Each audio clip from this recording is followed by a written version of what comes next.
Welcome to Pawsuasive Dog Teaching up on YouTube. We appreciate any likes and subscribes. Today, we are going to be going for a walk. Yeah, I don't take Ruby for walks. I'm kind of a lazy dog owner, really.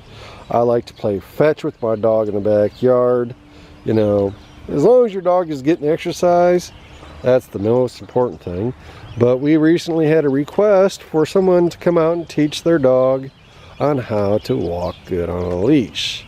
Now Ruby, she goes up to stores and whatnot with me, and she does pretty good at the stores. Ruby, I run back. Good girl. Hey, where you going? Heel. Ruby. Hey.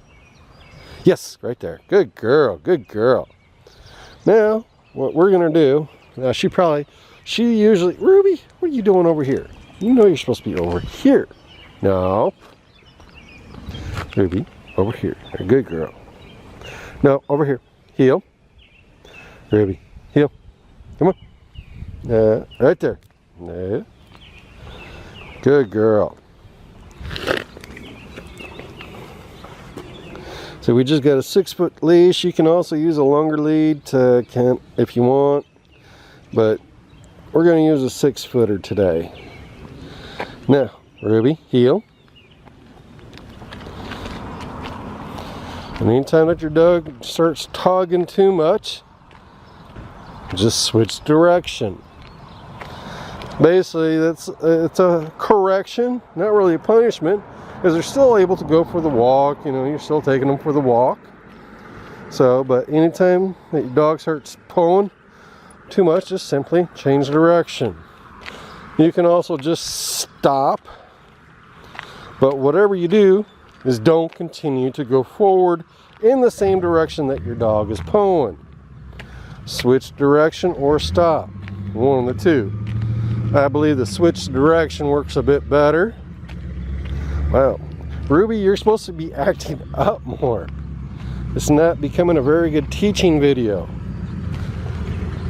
And I actually do not take Ruby for that many walks, unless you count going up to the hardware store, walking her around up there. And we like going to a lot of hardware stores.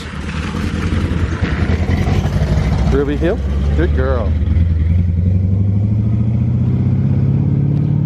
Loud, noisy truck, huh? Ruby. Oh, see? Now we go the other way. See, she got too far ahead, so we switched directions.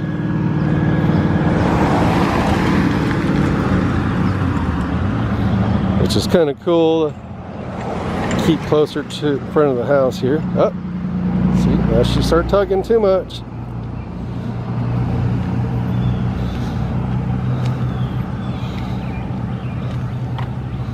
Otherwise, you just do this. You got to have structured walks. You just can't go for if you got a dog that pulls, you just can't go for just a walk. You got to do a little teaching. Say, good girl, Ruby, you're doing so good. I for sure she'd be acting up a little bit more. As I said, I don't really take her for that many walks. I prefer playing fetch in the backyard. If you watch any of the dog park videos, I believe you can see Ruby playing fetch. She loves playing fetch. So, and you can also treat your dog, you know, while you're walking. Ruby's like a tri-currency dog. That means she likes all currencies. Affection, treats, and toys. She'll do tricks for about anyone. Oh, now we got to turn around again. So, otherwise you just do this right in front of your house or wherever. Do this about 2-3 times a day, and before too much longer, you'll have a dog that will walk really, really well on a leash. Now we're passing back in front of the dog. The dog's barking. Ruby's totally ignoring her. Awesome, good girl, Ruby. You're doing so good. You're doing so good.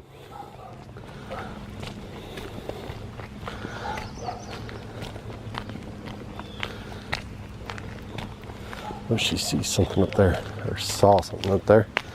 Oh, she didn't really pull.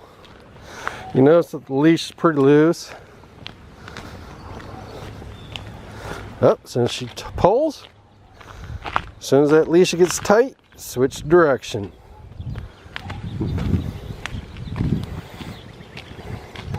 And you just repeat this. You don't have to go for a destination walk. You can just do this right in front of your own house or in front of your friend's house, wherever the case may be.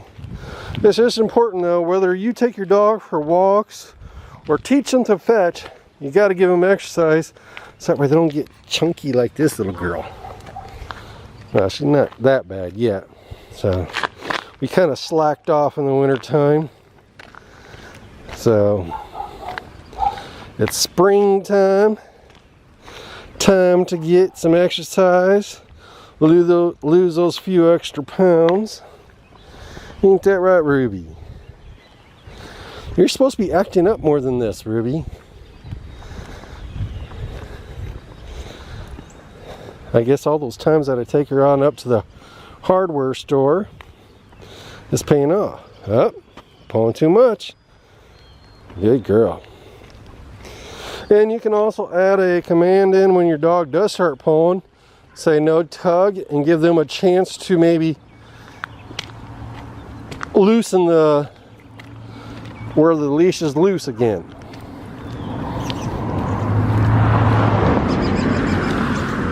See, she'll start tugging here. Almost.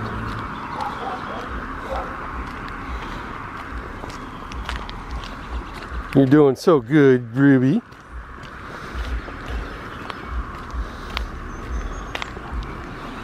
No tug. See how she slowed up on her own? Good girl. I should have actually said yes as soon as she stopped tugging. Well, not every dog teacher, trainer is perfect. We all make little mistakes here and there. The point of teaching your dog is that you can do better. Ain't that right, Ruby Doo? No tug. Good girl. Good girl. Yes. Actually, I should have said yes a little bit quicker, but no tug. Yes, good girl. Good girl. See? And this is just something else that you can teach your dog while you're walking. No tug. And plus, if you got a destination that you actually want to go to, it's kind of good to maybe teach them the no tug word. Teach them no tug. So